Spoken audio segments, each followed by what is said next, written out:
Thank you. You mentioned a word earlier, rejectionism. How do we deal with Israeli rejectionism in the West Bank, where there's an ever-increasing number of settlements? I think 2024 had the highest number of land grabs, 24,000 dunams were declared as land state land, sorry. How do we deal with that? So Israel doesn't want to see the West Bank go under Palestinian sovereignty. What are your views? I think at various times in its history and in the history of the conflict, Israel has, according to reports from people like Bill Clinton and even Israeli prime ministers who've recently shown maps and the like, has proposed very favourable settlements to the issues of those disputed territories. I think that right now, after the atrocities of October the 7th, much of the, let's say, traditionally left peace camp in Israel has really been massively disillusioned by what happened from its Palestinian neighbours. Does that justify violent settlers? I'm not trying to justify anything. I'm not here to defend or anything. I'm just giving you my analysis in answer to your question of what I make of the current situation. So I think that the opinion of many Israeli citizens, and not all, they're certainly not a homogenous group, it's a thriving democracy, but the opinion of much of Israeli society has changed drastically over the last 18 months since that horrific attack.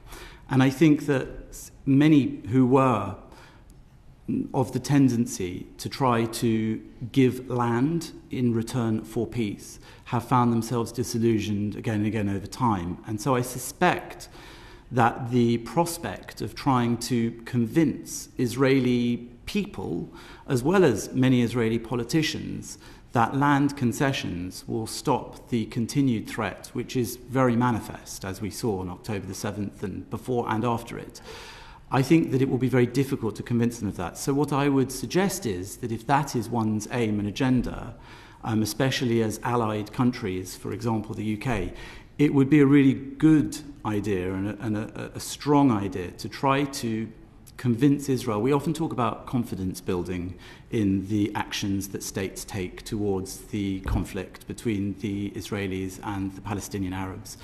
I think that often that confidence building has not been enough on the side of building the confidence of the Israelis, who have a very obvious fear of the brutality of those neighbours it's expected to negotiate with and make peace with. And so if we can give in any way, diplomatically or politically, some sort of support to our democratic ally in Israel, that they are going to be able to ensure their security, that is more likely, I think. In terms of settlement expansions then, do you think that they should come to an end, or do you think that they should carry on as they are?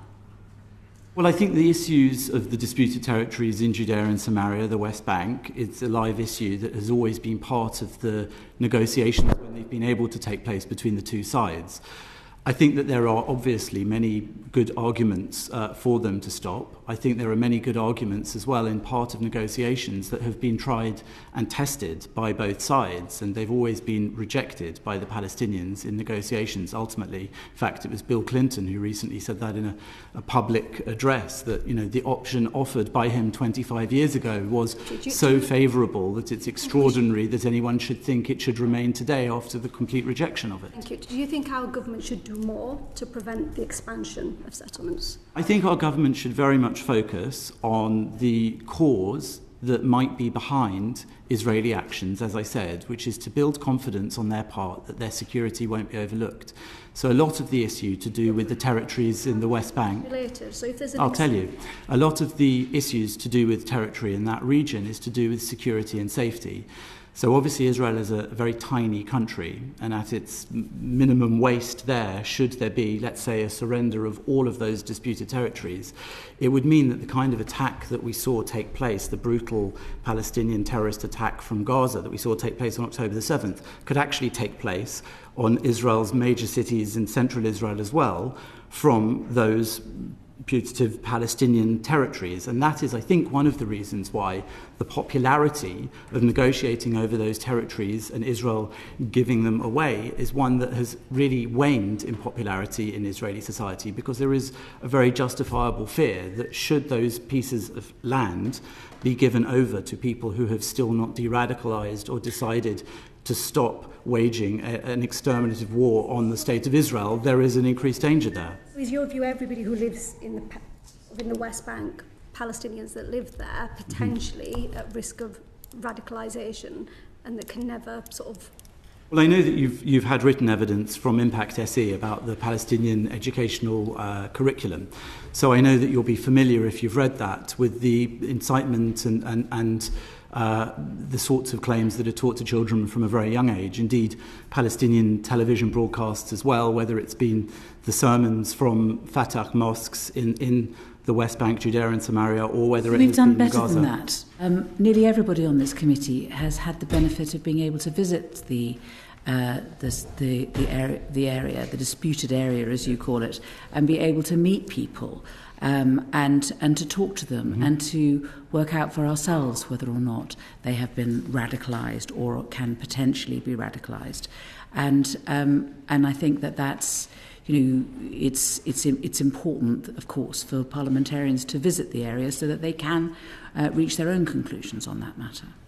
Yes, and I also have visited those regions and met many people there as well myself. And I would say that, if you're asking me, are there any people who identify as Palestinian in that area who are committed to peaceful coexistence, who are not radicalised? Well, of course there are. I think that the challenge for those people is that they're very often treated by their own leadership and their own mainstream political parties in a very deeply problematic way that means that they're not really able to pursue that agenda, if that is their agenda, because there is so much pushing them and their children and future generations towards a continuation of a sort of narrative of infinite and never-ending resistance, which ultimately means resistance to the existence of the State of Israel all too often. And I think that is part of the problem. There's no hope.